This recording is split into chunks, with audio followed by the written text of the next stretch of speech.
Hello, good crowd. I'm here in Honduras. I'm visiting the company called Tegu, and with me today is Ana Sauceda. She's an industrial engineer who serves as the company's supply chain manager. Honduras has a lot of problems, but one of the solutions is more and better employment, especially of companies that export stuff. So we're here today to talk to Ana about that, so you don't want to miss this episode.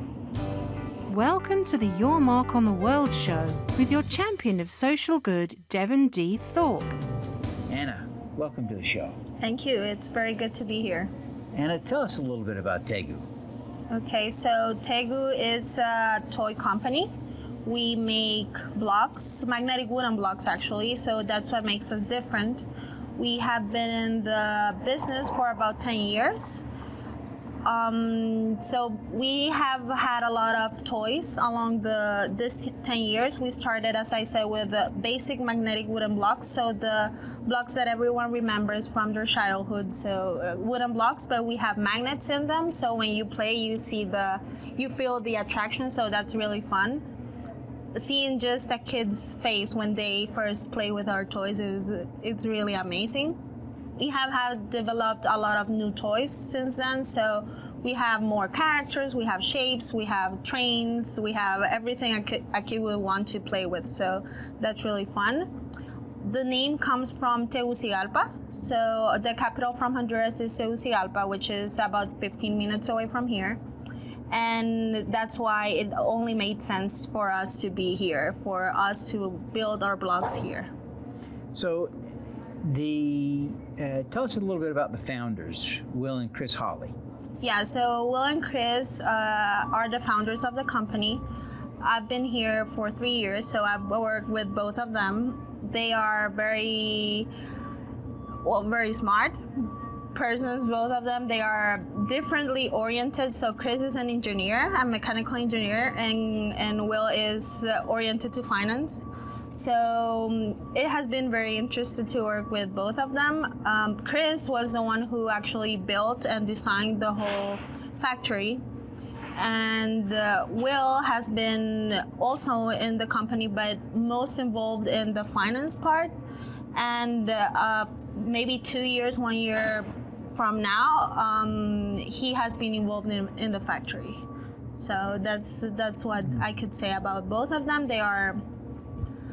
They have been very involved in everything. So in every product development, in every development in the factory, every process, they have been very involved. So they are very attached and involved in Tegu. And Will continues to lead the company, but Chris has moved on. Is that right? Yes, he has been out of the company since a year ago, and he is dedicated to his own projects and his family. But he remains in Honduras, and Will he's based in the United States, right? Yes. Okay. He visits us 2 or 3 times a month, and stays a week. Okay. For those time. How much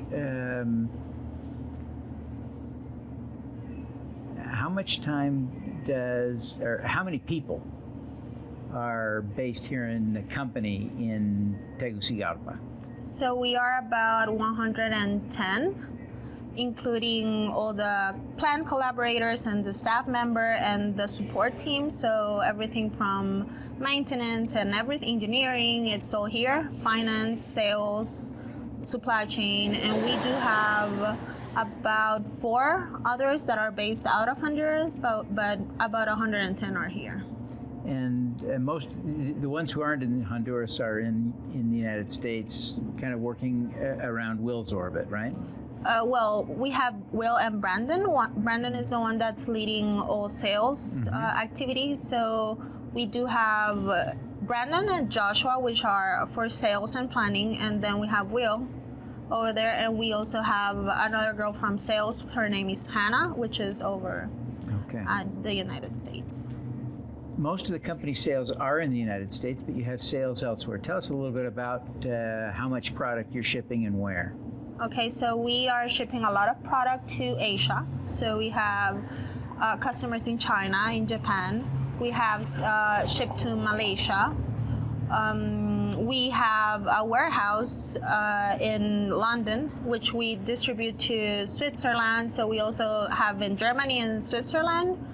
Those are like our biggest clients. We usually once or twice a year we have clients in Australia, and we also have in Argentina, Chile, Uruguay. We had some interest from Mexico. We have some local distributors, but it's very complicated because of our tax thing here, so we only export. So for the people, but we do have in Honduras people that are really, really interested in selling Tegu, so they decide to cover all those expenses, but mostly United States and China, Japan. Okay. The company was built with a mission to employ people here in Tegucigalpa. That was a key part of the goal, wasn't it? Yes. You've been with the company 3 years. How do you feel about that goal? How's the company doing with respect to that goal? I think it's good, doing pretty well. So we have grown bigger and smaller during the time, but we have employed over 250 people. Right now we have in production staff about 90, plus the support team, but I think we see how the families have developed. So you see here people that have been here the whole 10 years that Tegu has been here, but you also see kids that are directly out of college and just started working here. So I do think Tegu over this 10 years has been very faithful to why it started here, just to employ and give support to a part or a portion of Honduras families, and that's what it did, what we have done. So I was impressed as I walked through the manufacturing facility that it is not a low-tech artisan sort of operation. This is full-fledged manufacturing with high-tech equipment. Tell us a little bit about that. Yeah, so ever since the company started, so as I mentioned, Chris is a mechanical engineer, so his ideas always on processes have been very big, and that's how we have been oriented. So obviously we produce small parts, but we produce a lot of them. So that's why our processes cannot be that manual. We have, as you mentioned, a very high-tech technology for painting and all the lumber treating part of the production process, but we also have some small manual processes, and the mix of those is what makes up Tegu. So obviously, if you see a place with only machines and some people operating, you feel very far away from the actual reason that Tegu is here, but we have a mix of both. So. And we are always looking to implement new technologies and everything. So I know that you saw the last line. So those are machines that we made. So our engineers design the machines specially for our products. So that's very interesting. Yeah. It is interesting the way you're able to grow trees with magnets in them. Yeah. And you can build anything you want. So the company made me promise not to tell you how they put the magnets in the blocks. It's a secret. That's the magic. Yes, they're beautiful blocks, and really they're fun toys. Anna, I wonder if you would take a minute and tell people a little bit about your perception of Honduras. These seem to be troubled times in Honduras. These are not the best of times here, it seems. What's your take on the situation here in the country? So my take on Honduras is that we are obviously in a very difficult position since a few years now. So politically, socially, so the perception that you get is that Honduras is not a very safe place, not to live, not to visit. So it's different when you live here, I've seen both sides. So I have been in not so safe positions. I talk a lot with the people, so I work with them in there for 1.5 years, so I'm very close to them. And you see the different aspects of everyone's life. We have had people here that have had to move because of safety issues, or people that with just one income, they support their whole family. So that's the reality that we live in. We do not have that much opportunities for most of people. So because of ages, because of education, so preparation. So this is why it is important for us to have the opportunity to have these people here and for us to be here, because they are very experienced people. You see very smart people, and what I get most surprised is when you get, even if it's a 20-year-old or if you get a 40-year-old, and how people or Honduras people are so smart and have so much abilities that sadly they cannot fulfill what they are really to their capacity because of the situation of the country. So because of health and education and everything else, that's the downside of. But it's really good to see how we do have, as Honduras has really good people to work with. So. Do you see Tegu as being a model for other manufacturers who might come to Honduras and set up manufacturing and export to the United States, Latin America, etc.? Yes, of course. People actually get surprised when they know, like, from where our toys come from. They are really high quality, and they are like pretty. They have the most amazing colors. We have so many colors and shapes, and they are really well made, and people are actually surprised that they are made here. So it would be a good thing that they are not surprised, and that they do want to come here and know that we are able to produce really, really good quality things. So yeah.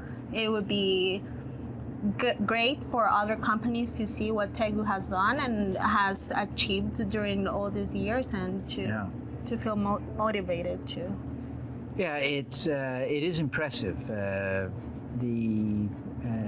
Again, I kind of anticipated something that was a bit more artisanal, right? I expected, 100 artisans back there making blocks, and that's not it at all. No. It's a high-tech manufacturing facility, and you're cranking out blocks like they're going out of style. So it's really cool.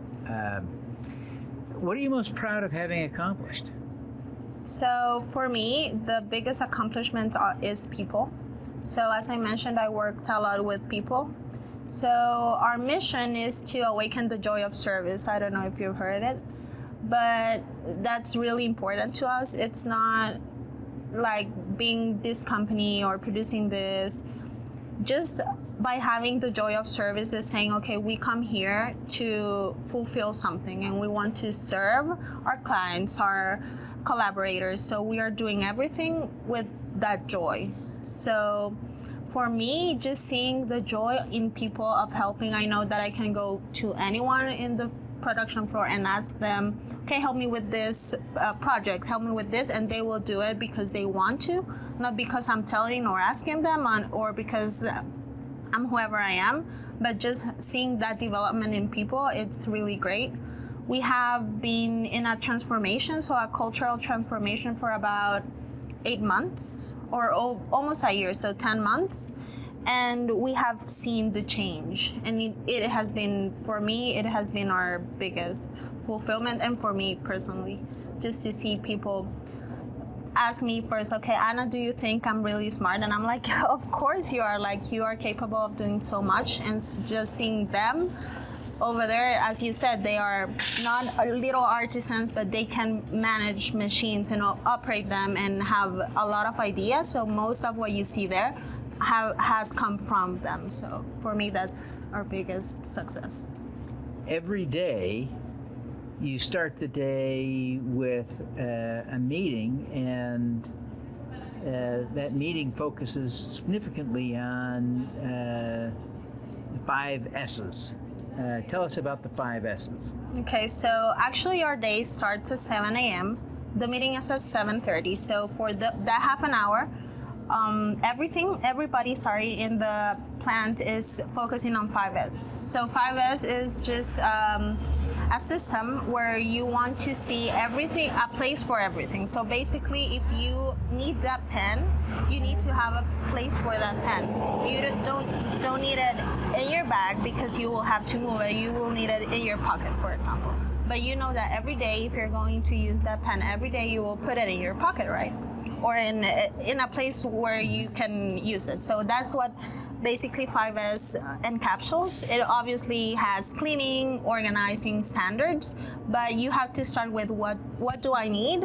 So for my process is if I'm stamping something, sanding something, if I'm packing something, what do I need? I need tape or I need sanding paper, and where do I need it? So I need it where I can grab it, because I don't want to be moving, I don't want to be looking for stuff, I don't want to put it today here and tomorrow over there. So that's the orientation for the first 30 minutes. Then we'll gather around, and we have a different person giving the presentation daily, and we have everybody in the plant. So the 110 people, we have all been there.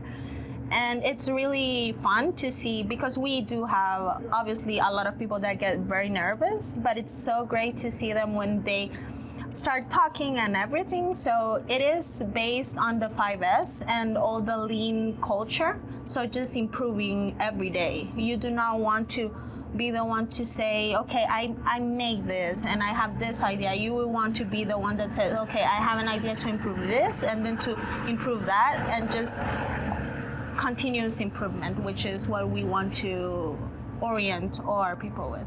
Now, what's the most important lesson you've learned working at Tegu? So for me, it would be just how we have been here, even in the hardest times. So obviously, as a normal company, we have had ups and downs, and how we have been able to still be here, still have a lot of clients, so still making those kids happy, and not just kids, we can all play with Tegu. So for me, is that how we have been facing every single struggle and every single obstacle that we have met, and just going through it as a team, taking care of our people. So not saying, okay, we need this and I don't care if you eat, if you don't. So we do see a lot of that. When you hear manufacturing, you hear a lot of bad things also, like exploitation and everything else, and we never had those kinds of issues. So we do treat our people like they are people, like they think, not like machines or something like that. So just how we have been along all this road, and we have seen people leave and come back.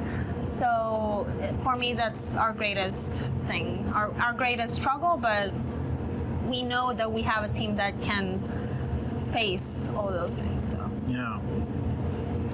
As you reflect, why was it important for you to come work here? So it's interesting. This has been my first job out of college. And for me, what I thought, and I remember when they called me, okay, you can come back to fill out papers, and I was like, okay, this is a place for me, because I know that I will learn there and that I will develop more. I didn't want to be in a place where they just gave me a manual and, okay, you just have to do this every day. And it was true. I came here and every day was different. I learned so much. So I've been in engineering, I've been in production, I've been right now in supply chain. And in every one of those different positions and departments, I've learned so much. So just having the opportunity to grow like I've grown here, I wouldn't have had it in any other place. Yeah. So that for me, that's the most important, and that's why I'm really grateful that I chose to be here and that they chose me. That's great. What's your superpower? My superpower is talking. I'm very talkative, so I would say that's my superpower because I get to engage a lot with people. So from every place, I tend to know people. So for me, that's very important to get to know them and learn from every person that you meet. Excellent. Well, Anna, thank you very much for taking time away from your work today to be with us. Before you go, would you take just a minute and tell people how they can learn more about Tegu? Of course. Okay, so we have Instagram and Facebook. Just you look for Tegu, Tegu Blogs, and then we have Tegu.com. You can purchase our toys in Tegu.com and in Amazon.com. So we are all over Amazon. So everybody loves Amazon. So I advise you to go there, and then just to follow us on Facebook and Instagram, and you'll see all the fun that all of our customers have. We are very active, so we share a lot of pictures of kids playing and videos, and about when we go to trade shows, and that's really fun to see. So. Fantastic. Well, Anna, thank you very much for being with us, and we wish you every success in employing great people here in Honduras. Thank you. All righty. It was a pleasure. Let's do some good. Devin Thorpe's mission is to end extreme poverty, improve global health, and mitigate climate change before 2045 by finding and sharing the stories of those who are doing the most good. Thanks for tuning in to the Your Mark on the World show, the Social Impact Podcast. Please subscribe via YouTube, iTunes, Google Play, Stitcher, or Spotify.